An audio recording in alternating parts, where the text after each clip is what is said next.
What we know is that things are getting much worse, much faster than predicted. Almost every week there's a new study saying we're warming faster than predicted back in 1990. The Arctic sea ice is melting faster. Droughts are getting longer. The likelihood of extreme weather events is that they will become more frequent, more intense, more unpredictable. We have, after all, Superstorm Sandy, and I think that's a harbinger of things to come.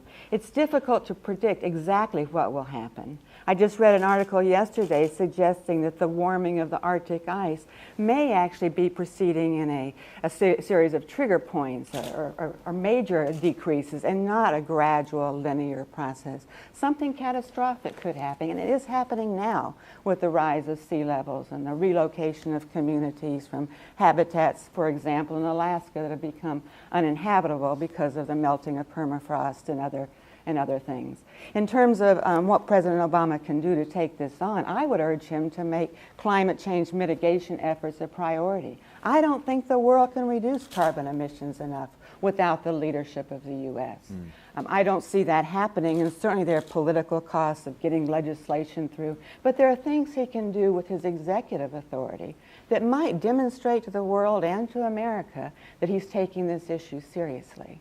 But looking at the likelihood of these extreme weather events, that's something domestic constituencies can relate to. They can relate to poor people waiting for aid to rebuild or recover after Sandy. There's still hundreds of thousands of people displaced from Hurricane Katrina, and people have a natural sympathy and let's do something, let's prevent this from happening. I think we could change some of our legislation to make sure that when we raise lots of money for disaster response, we set some of that aside for measures to prevent the worst effects of climate change and these extreme weather events. So there are things that I think President Obama can do and should do, and there are things that relate not just to the American constituency now, but to generations from now. And this is the premier legacy issue that Obama could have in his administration.